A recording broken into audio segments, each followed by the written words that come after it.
This video was brought to you by Markus Bil, Elbilmek, ABRP, Steurenberg, Kempower and Bilkomponenter. Yo, what's up? You know, Kona, I tested it in 2019, that's 4 years ago. And now we have the new Kona here. Bigger car, slightly bigger battery, big improvement in the interior. We're going to do 1,000 kilometers again, and we'll see. You know, 4 years ago, I did it in 11.5 hours. How fast can it be now? According to EV database, it's supposed to support, charge at 100 kilowatt. I haven't even tested it that much. I waited because we had some bad weather. So yes, I prepared. You see now, it's just sitting in the garage now, plugged in. We've been charging to 100%. We have 18 degrees Celsius in the garage. Yeah, I heated it up with the floor heating plus this one. And then, okay, new improvement is, oh, look at the back. Oh, Kona electric. We have motorized liftgate now. And you know, because I've been getting so much bad stomach from road food, roadkill food, this time I will bring microwave. Oh, I didn't forget. I didn't think about this one. Okay, whatever there. Bring microwave oven and the EcoFlow. I can just turn it off now. Now I'll turn it on once we are charging. So I strapped it down here so it should stay there quite firmly, okay? And then look, the space in the back seat has been improved because the car has grown in size. We have some food in the cooler bag there. Yeah, so you might be wondering, Bjørn, I like your videos, but why don't you use the vehicle to load here? Well, the only problem is that when I'm charging, you cannot use the Shuko. It seems to share the, I don't know what the heck, I mean, maybe the idea is that when you are charging on AC, then, you know, the onboard charger is then busy charging the battery, and then you cannot use it for discharging. But also when you're DC charging, you cannot use this one. So that's why we are using EcoFlow, no big deal. And then, yeah, sorry for that. I mean, it's an Asian car after all. But look here. Improved interior, huh? It's more modern, more up to date. It has more like the design language of other Ioniq, like Ioniq 5. Okay, I'll take it. We are in the accessory mode, and then the car just want to ding me that remember that we are in accessory mode. So yeah, you see I have 100% battery, actually 96.5 VMS. I heard on EV database that we have 65 kilowatt hour net capacity. Look here. So first I thought, oh, this is just the same as the e-Niro EV that I tested last year. Apparently not, because the voltage is quite high when you charge it 100%. And also this one has more than 204 horsepower. It's 215 or 18, I don't remember. So it seems to have a new drivetrain, new battery compared to what we have tested before. And also, you know, previously, okay, Stenungsund, we have the landslide, so I cannot, or I'm not going to bother driving the detour. And also, I want to do some Norway route. But I figured that some guy on live stream asked me, hey, why don't you take the Sweden route? At least parts of it. I was like, yeah, I mean, why not? Because I just defaulted to the Norway route because of COVID. And then I forgot that, oh, wait, but we can actually drive all the way to Ljungskile and then turn around. And then we don't have to drive too much back and forth. So actually, we will 999. A little bit south of, yeah, I mean, it will be around Espa, Minnesund, I think. So yeah, that's a fresh update that we try a different route. So I think I will start in about 1 minute, or we'll see. But roughly here now. Yeah, okay, let's get ready and then off we go. We are on the move, and look here, we have a new display here. Not sure when it came, but you can see how many percent has gone to whatever category, right? Wow, this is nice. Normally you have to dig into a menu to find this. Yeah, okay, but the car still doesn't tell you how many percent you will arrive with. Well, I think I saw it somewhere, but then I didn't see it again when I tried to navigate, so that's a bit weird.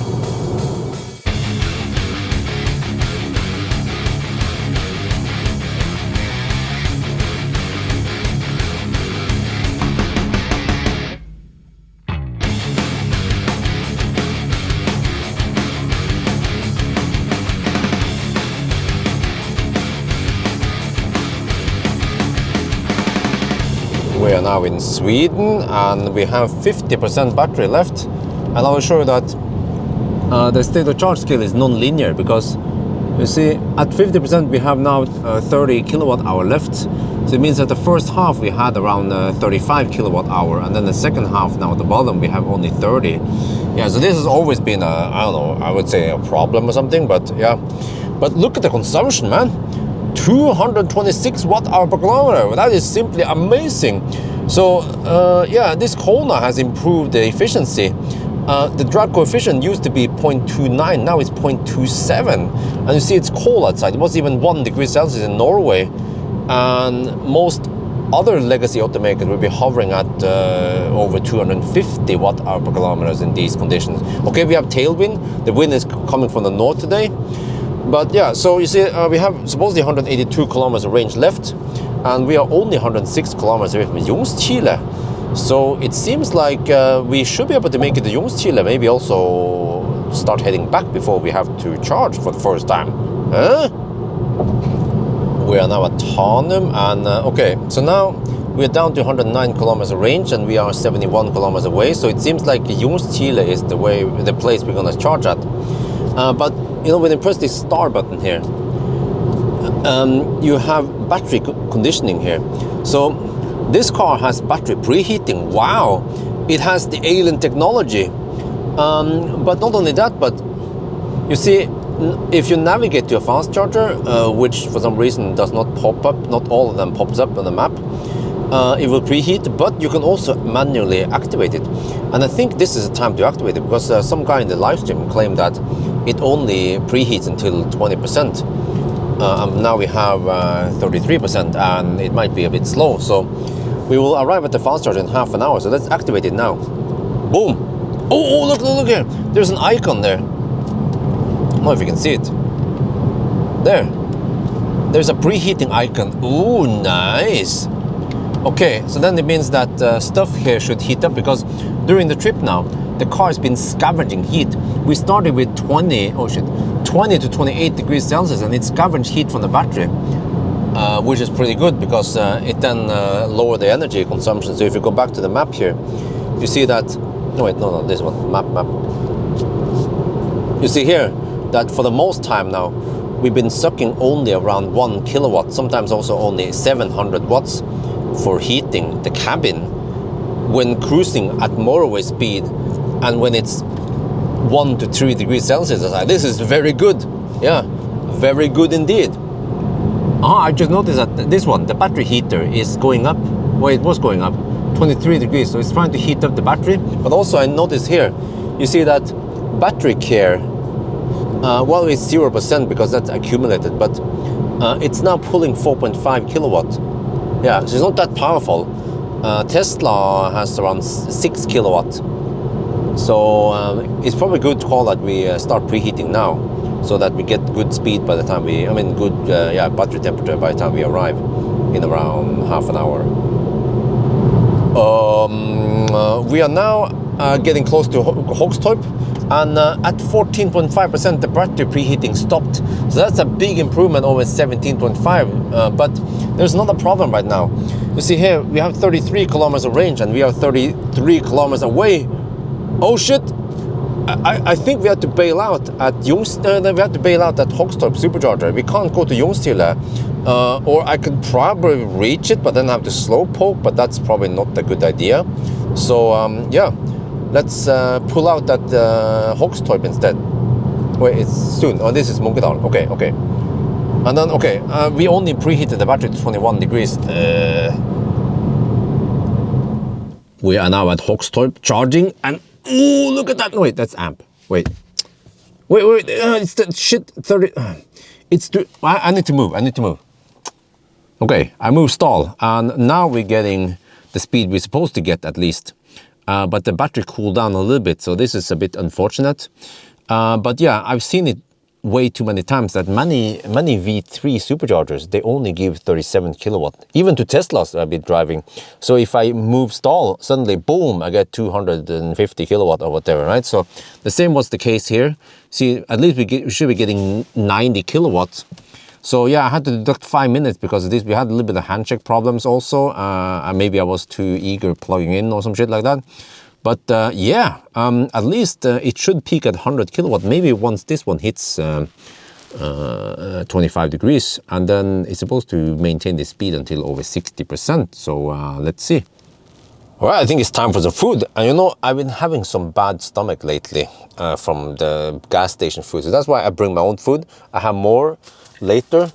Actually, this one. I also have this one that I need to use the microwave. But for now, this one is still warm from home. So we have some pasta and some sauce. Wow, nice. Isabella loves this. So actually, this night before we left, I've been cooking for over an hour for this and some other stuff. Then I can also eat it. It's the best when we are not making baby-only food. I mean, food specific for the baby. That we just make some food that we also eat ourselves, then we save time. Wait, we hit 25 degrees in min, but we're still not taking 100 kilowatt. Okay. Wow, look at this. I can have HVAC running. The heater is running and the battery is not overheating. Previously, if you try to do this, the battery will overheat. And you see now, we're getting 99 kilowatt into the battery. And then the display claims 103. This is probably from the charger. Yeah, it's very common. It's always been like this in the Korean cars. It will show you what goes from the charger. And you can even see in the app. Tesla app should also show you the same thing. Wait, shit. No,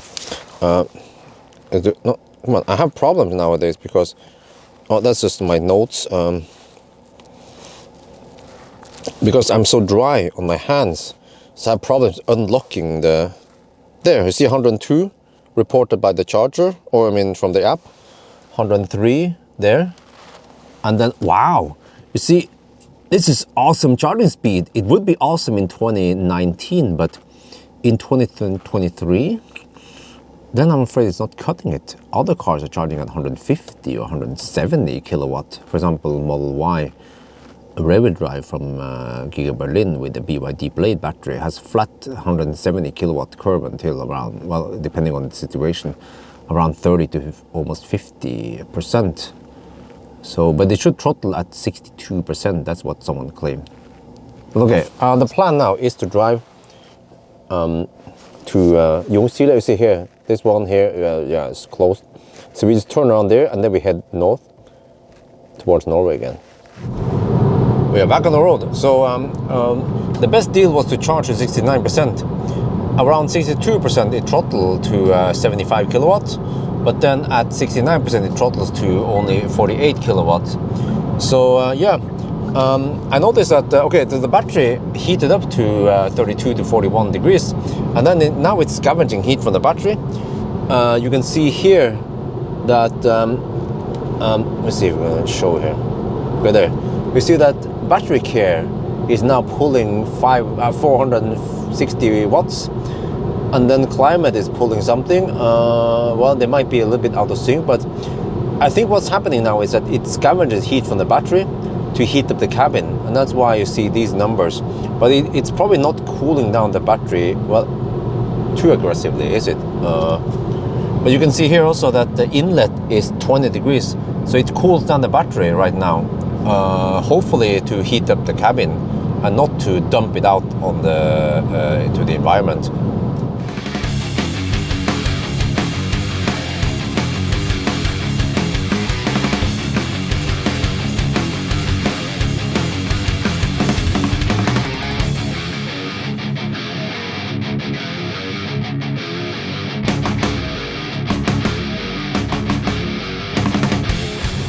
We're now back at the Norway border, or the Norwegian border, and I noticed that this time it preheated down to 12% before it stopped, and it stopped at 21 degrees Celsius. So it seems like that's a stop point.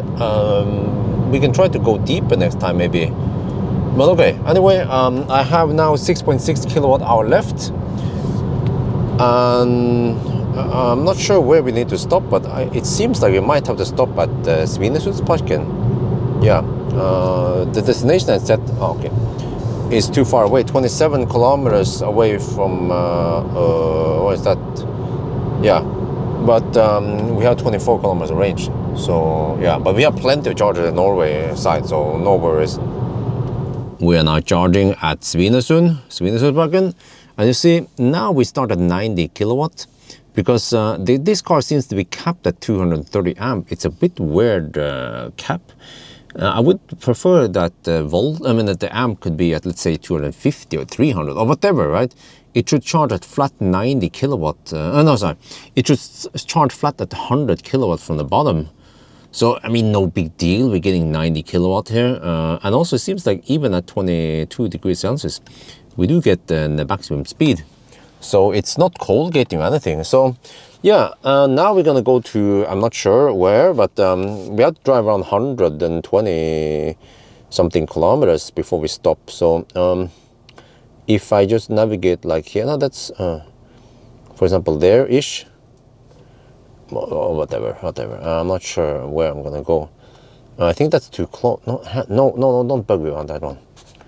That's not. Yeah, no. Okay, we have to drive past Oslo. Okay, I'll see. I haven't decided yet where to stop yet because we have so many chargers over there. So no problem. Let's go back. Yeah, and then here you can see 93 kilowatt there. Okay. So over here at night, not much to do. I might grab a little bit more food in my backpack, but yeah, you see we have the chargers here, 50 kilowatt. These ones are going extinct soon, man. 50 kilowatt tritium chargers.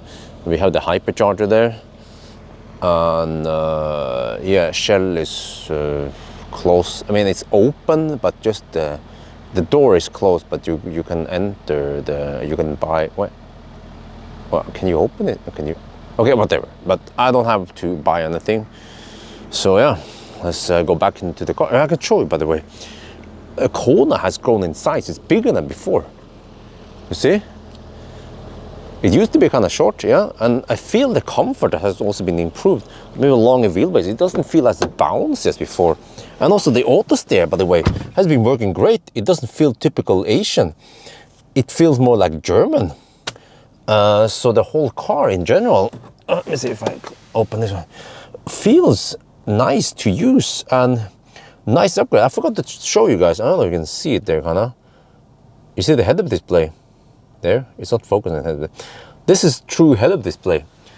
In the previous Kona generation, it was like a glass. It wasn't even a glass. It was like a plastic piece that came up with a poor man's head-up display. You know, the screen here is bigger. The seats feels nice. The center console area here is quite spacious. So it feels like this is a nice upgrade from the previous one. They have done lots and lots of cool upgrades. Yeah, so highly recommend. Well, I mean, actually, maybe it's too early for me to recommend it yet, but so far so good. Well, I've been charging for 26, almost 27 minutes. We're almost good to go. There, 69%. It's gonna throttle now to 48 kilowatt. There. Okay, that's it. Time to leave.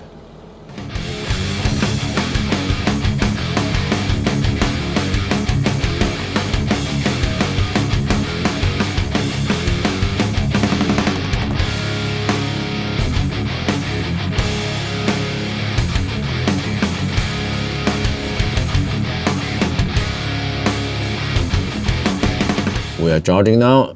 We arrive at 4%. This is the deepest we've gone so far in the trip.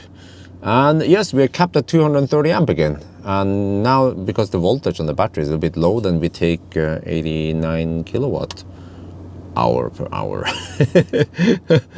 Yeah, so every time now I use manual preheating and we arrive at 20 something, a little bit over 20 degrees Celsius, and then there is no cold gate. So yeah, I'll show that this is a bit unusual location. You see, we have Kempower chargers here, nice, from Koppel. And this is a resting area, Tollerud. There's also chargers on the other side and also resting area on the other side.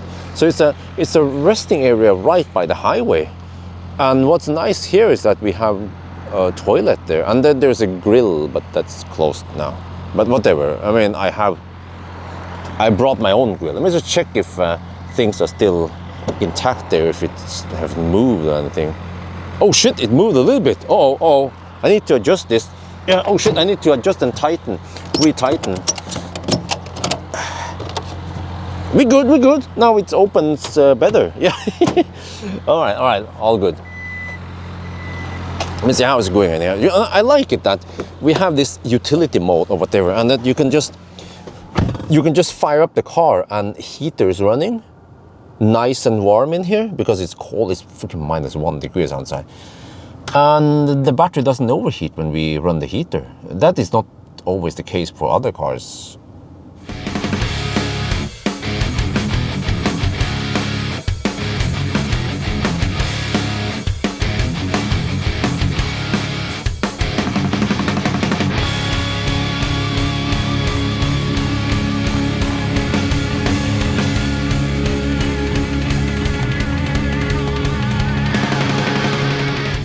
We are now at Holmestrand. Yeah, first I went to the Delta chargers, similar to that one, but just on this side, not the other side.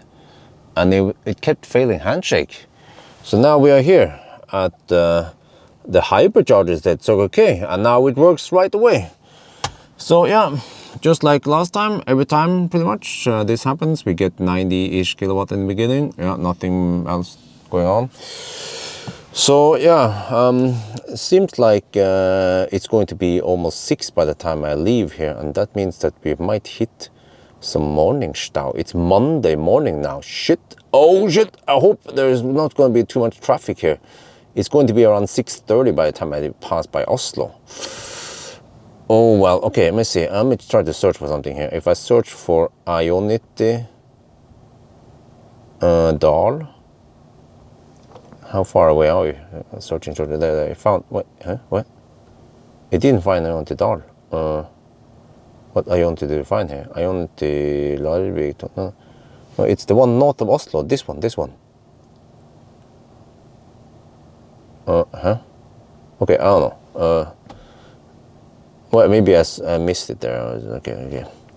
No. 120. Okay, it's roughly there. Yeah. Okay.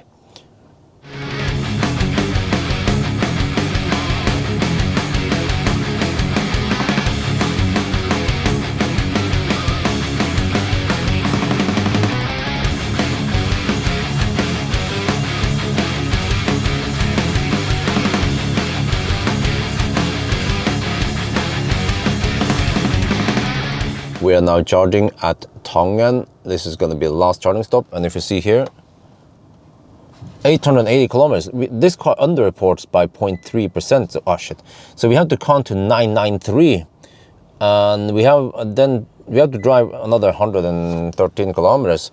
So that's going to happen. Okay, we drive here to the top, and then we drive back again. And then 999 happens around here. Yeah. And also, I'm actually doing a charging test right now. So we will charge to 90%, or I'm not sure, maybe even 100%. But I figured out that we need around 34 kilowatt hours. So once this one hits 34 plus another, I don't know, 2-3 kilowatt hour margin, then we just count how much extra time we spend here. So then I don't have to waste time doing a separate charging test, because the battery is nice and warm already here. So that is the plan. Over here it's -4 degrees Celsius. Oof, it's full-blown winter here. Yeah, and I was about to go out, but then freaking dude parked really close to me. Man, charging etiquette, anyone? Huh? Okay, so here you see, well, the white balance is a bit off now, but this is Tangen. We have plenty of charging options here. I chose this one because we have close proximity to the chargers and the gas station. And then I could use over there. We have plenty of chargers over there, you see. There we have Kempower even further back there. And we have also some Siemens charger over there. So, yeah. Well, but what the heck, man? Like, why do people park so damn close to me? I don't get it, man. Next time I need to block I don't have to park in the middle there, so no idiots park right. Dude, seriously, man. Norwegians, they are a weird species. Oh, freaking nisser, man. It's time for some food. Fjordland, yes, okay. This one should not give me bad stomach. So we just have to pop it open and then put it in the microwave oven. Right? Just open. Oh yeah, you can open this now. Okay, put it in. This time I brought the plate also. And then I think you're supposed to fry it for around 3 minutes. Wait, no, okay, go. There you go. No, and then it started, shit, whatever. I always forget how to use this one now that I have a new one at Jessheim. So you see that it pulls 1.2 kilowatts. Wait, I thought this was a 900 watt microwave oven. Okay. I was charging over there first at the Circle K charger, and then suddenly it just failed. When I was doing the microwave stuff, suddenly the charging stopped. I wonder, did the microwave oven knock out the charger? No, I don't think so, because I kept trying it and it kept failing handshake 3, 4, 5 times, and then they gave up. And now we're charging at Kempower. Kempower never fails. No problem with the Kempowers. Yeah. But they messed up my my charging test. But whatever. So I look at the recording. Fortunately, I had the recording, and I look at how long it took and all that. So and I calculated that we lost 7 minutes. So we're just deducting 7 minutes from it, and that's it. So maybe I can do the charging test after the challenge then. Yeah. Well, okay. So now we still have to wait until this one passes around 45 kilowatt hour before we leave. Let's try this. Oh, look at this. Salmon. Well, you can't see it, it's overexposed. Salmon. There's it, the final run. So you see, look here. 808, okay, we have to drive a little bit over 100 kilometers before we finish this. And then time, okay. We add 2 hours to the current time roughly. So we get 10 hours and 19 minutes now. Uh-oh. Is this going to be faster than before? Before it was 11 and a half hours. Oh, but it is cold over here. Minus 4 degrees Celsius. Oh, China is watching you. Okay, if you do this. What you going to do now, huh? What you going to do now, eh?